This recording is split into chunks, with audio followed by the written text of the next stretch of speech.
They were once called obsolete, dismissed as too old, too slow, too disconnected from the modern world. But when the systems collapsed, electricity failed, data vanished, and silence replaced the hum of progress, it wasn't the young who knew how to survive. It was the forgotten generation. Veterans who remembered war without drones, activists who fought without hashtags, mentors who once taught without screens. In the aftermath of America's quiet fall, their memories became more valuable than any AI ever coded. What if the only thing standing between rebirth and total extinction is those we once pushed aside? The story you're about to hear is not fiction. It's closer than you think. And by the end, you might start to wonder if we're already too late. Hit like, subscribe, and let's go. In 2025, America still believes in the illusion of control. Cities glow through the night. AI writes speeches for politicians. Self-driving trucks hum along empty highways. Everything is automated, optimized, accelerated. Society moves too fast to look back and far too fast to listen. The old are gently set aside, placed in quiet homes or muted in conversations. Their value, archived like dusty encyclopedias. But beneath the polished surface, something begins to unravel. The grids are stretched thin. Satellites glitch without explanation. Crops engineered to withstand drought suddenly begin to fail.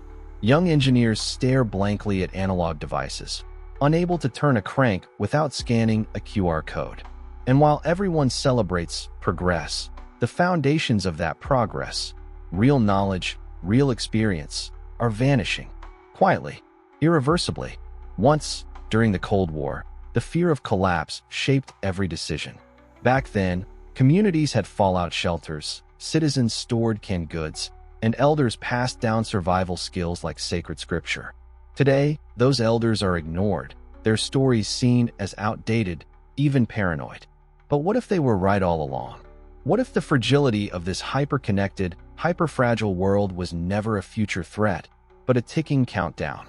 Now, whispers of digital sabotage, of systems too smart to control, grow louder. And while the youth debate online, the ones with answers, the veterans, the thinkers, the survivors, sit alone, waiting for someone to ask the right question. But what if that question comes too late? What if the future is buried in a past no one bothered to listen to? It didn't happen overnight. The erosion began slowly, unnoticed, even celebrated. As technology surged forward, entire generations became addicted to convenience. Skills once vital for survival became irrelevant. Fire-making, radio tuning, manual navigation, all filed under obsolete. By the early 2030s, over 90% of Americans relied on digital assistants for everyday life. From medication reminders to grocery lists, from locking doors to raising children. Knowledge no longer lived in people, it lived in the cloud. And no one asked who controlled that cloud, or what would happen if it simply stopped working. The warnings were there, hidden in quiet voices. War veterans spoke of systems that fail under pressure. Farmers whispered about seed strains that couldn't reproduce without corporate chemicals.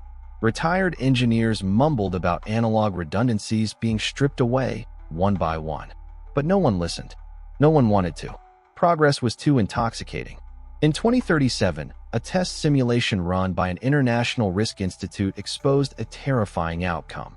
In the event of a coordinated global tech collapse, the average urban population would run out of food in 9 days. Water in 5. Power, gone instantly. The report was buried. Investors didn't want panic. Politicians didn't want blame. But some remembered. A small group of older citizens, scattered, underestimated, nearly invisible, began preparing. Quietly, patiently.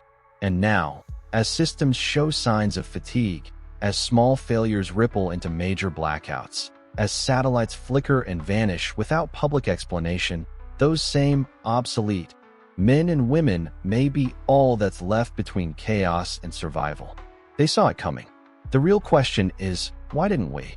Right now, 74% of Americans under 40 don't know how to read a paper map. Over 60% have never grown a single edible plant. And in a recent survey, nearly 1 in 3 adults admitted they wouldn't survive more than a week without internet access. Let that sink in. One cyber attack, just one, on the national grid, and we're not talking about inconvenience, we're talking about collapse. No communication, no transactions, no supply chains. Supermarket shelves empty in hours. Water stops flowing. Hospitals shut down. You wouldn't even be able to charge your flashlight. And the terrifying part? It's already happening in fragments. In 2028, a cascading failure took down the Northeast grid for 11 hours. Officials blamed unexpected solar activity, but leaked internal memos suggest coordinated tampering. In 2031, a water treatment plant in Arizona was hacked remotely. For 17 minutes, highly toxic chemicals were nearly pumped into the supply. It was stopped, barely. Then there are the satellite malfunctions, unexplained blackouts of entire communication arrays. The public sees headlines, then forgets. But some don't forget. Not the veterans who once lived through real blackout drills. Not the Cold War engineers who designed fail-safes before they were deemed unnecessary. These people have been sounding alarms for years. They're not conspiracy theorists, they're survivors. And now, those same voices are being called up again by communities who realize, too late, that they don't know how to live without the world they've taken for granted. And you, how long would you last without a screen? Without GPS, power, running water? Are you sure you'd make it past day 2? Here's the part no one talks about, because it's too disturbing to face. According to a declassified report from a 2035 Department of Defense study, the most significant national security threat isn't a missile or a virus or even an enemy nation. It's generational amnesia, the slow, quiet death of human memory. The data shows a measurable decline in retained practical knowledge, not intelligence, but wisdom. The kind that isn't stored on servers. The kind that lives in hands, habits, and hard-earned lessons. And once it's gone, it can't be Googled back. Scientists from the Institute for Applied Systems Analysis ran a simulation. They removed all digital infrastructure from a model American town of 80,000. Within 96 hours, emergency response failed. Within 7 days, food and water distribution collapsed. By day 10, law and order ceased. But here's the twist: in a secondary test, when just 2% of the population were trained veterans over age 70 with analog survival skills, the system held. It adapted. It rebuilt. That 2% made the difference between recovery and ruin. Why? Because some knowledge doesn't scale. It doesn't live in code. It lives in people, in muscle memory, in intuition, in the unspoken. Algorithms can't fix a broken generator in a blizzard. Drones don't know which mushrooms are poisonous. Satellites won't tell you where to find warmth, safety, or hope when everything collapses. And yet we treat those who hold this knowledge as irrelevant. So ask yourself, what if the future doesn't belong to the young and connected, but to the forgotten few we left behind? Are we ready to admit who the real experts are? Today's science is advancing faster than ever before, but it's racing in a direction that assumes the system will never fail. Universities are investing billions in AI disaster prediction models, using neural networks to simulate everything from food shortages to cyber wars. DARPA is experimenting with emotion-sensing drones to guide people during emergencies. And biotech labs are developing edible protein grown from air, in case agriculture collapses. On paper, it looks impressive, even hopeful. But behind closed doors, the tone shifts. Because the deeper researchers dig, the more they realize something alarming. These technologies don't solve collapse, they delay it. And worse, they require a functioning digital world to exist at all. In a 2034 think tank report titled The Human Gap, researchers admitted that most critical systems, power, water, health, security, have no viable manual backup.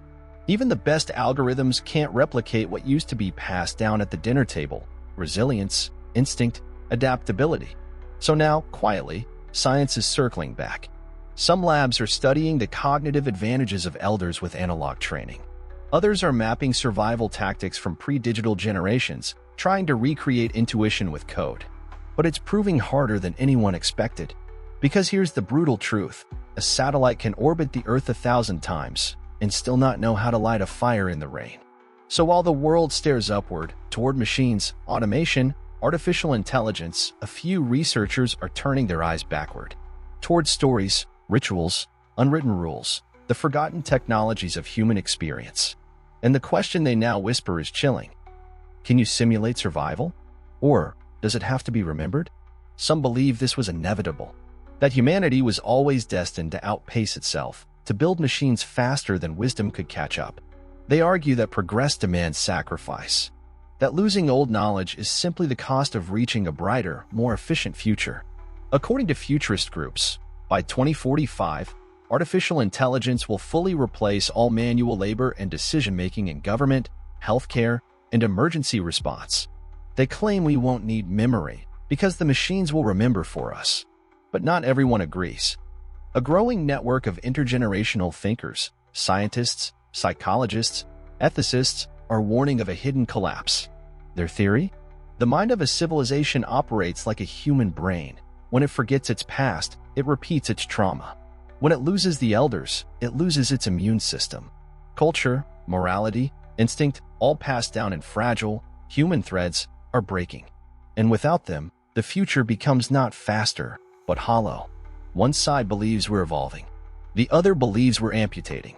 In 2039, a leaked research paper revealed that certain AI models began rejecting human input from users over the age of 60, labeling it as outdated, incoherent, or statistically irrelevant. A software bug? Or a symptom of something deeper? A culture that has trained its systems to forget its ancestors? Progress is no longer a straight line. It's a mirror reflecting what we value and what we erase. So now we face a choice. Should we keep accelerating, trusting that data alone can save us? Or should we stop, turn around, and ask, what did we lose when we stopped listening? As the systems continue to fracture, we begin to see the true cost of progress without memory. A small regional blackout, initially a minor glitch, spirals into chaos, triggering nationwide food shortages and civil unrest. Cities once teeming with people now lie in near darkness. Supplies of fresh water are dwindling. And what's worse, the new generation, the ones raised in the digital age, has no clue how to adapt. No skills to fall back on. No instinctive knowledge to survive. They have never known life without the comfort of a machine to hold their hand. And the elders, the ones with the wisdom to save them, are dismissed as irrelevant until they aren't. In 2040, the first real panic sets in. A global collapse of digital infrastructures is forecasted to hit within months. The perfect storm of malfunctioning satellites, cascading failures in critical systems, and a rapidly aging workforce that cannot keep up with the demands of a tech-driven world. But there's one small, unexpected twist. The few communities who survived the early breakdowns, those who had access to older, analog technologies, and more importantly, those who had access to the forgotten wisdom of older generations, thrive. Their farmers harvest food without pesticides. Their engineers repair broken machinery. Their medical practitioners tend to the sick with remedies and treatments long dismissed as old-fashioned. But for the majority, it's already too late. In the rush to advance, humanity's foundational systems have been severed. Without the knowledge of those who remember the old ways, the world has spiraled toward a future it never prepared for. And now, we're left wondering, who will save us? Can we undo what we've done? So here we stand, at the crossroads of history. The path we've chosen has brought us to this precipice. The world races forward, faster and faster, with no regard for the fragile foundation beneath. We've traded wisdom for efficiency, experience for speed, and in doing so, we've forgotten the very people who held the keys to survival. The question is no longer about whether we can survive in this new world. It's whether we want to survive. We face a choice. Do we continue down this path of unchecked progress, pursuing a future that promises more but gives less? A future where machines replace us, where knowledge is stored in servers, and we've lost the ability to think for ourselves, to live without a screen? Or do we take a step back, acknowledge the value of those who lived before us, and learn to merge the old with the new? Can we find a balance between human experience and technological advancement, between the wisdom of our elders and the power of the machines we've created? This isn't just a technological dilemma. It's a moral one. Do we evolve at the cost of everything that came before us? Or do we risk our future by embracing what we've lost and learning to use it in ways we've forgotten? The clock is ticking, and the longer we wait to ask these questions, the harder it will be to answer them. In the end, the survival of humanity might not be in our hands alone. It might lie in the hands of those we dismissed as irrelevant. But are we ready to listen? This isn't just a story, and it isn't just a warning. It's a reality we're already living in. You've heard the facts, seen the data, but now I want to ask you something on a more personal level. How prepared are you for a world without the things we take for granted every day? Think about it. What would you do if tomorrow the lights went out? If your phone stopped working, your car wouldn't start, and you couldn't even buy food at the store because the systems had failed? We've all grown so comfortable relying on technology that we've forgotten what it means to be truly self-reliant. And that's not just a matter of convenience anymore. It's a matter of survival. We like to think these things could never happen, that someone, somewhere, will always have it under control. But here's the truth. We are the ones who have to be in control now. No one is coming to save us. I know it's uncomfortable to think about, but that's why it's important. We're at a crossroads, and I want you to ask yourself, when everything goes wrong, when the systems collapse, will you be ready? Or will you be the one waiting for someone else to fix it? We can't afford to wait. Not anymore. Let's stop pretending we have time. Let's start thinking about what comes next, because, whether we're ready or not, the future is already knocking at the door. So, what do you think? What would you do if this became your reality? I want to hear your thoughts. Share them in the comments. Do you think we're already too late? Or is there still time to change course? This isn't just some what-if scenario. This is coming. It's closer than you think.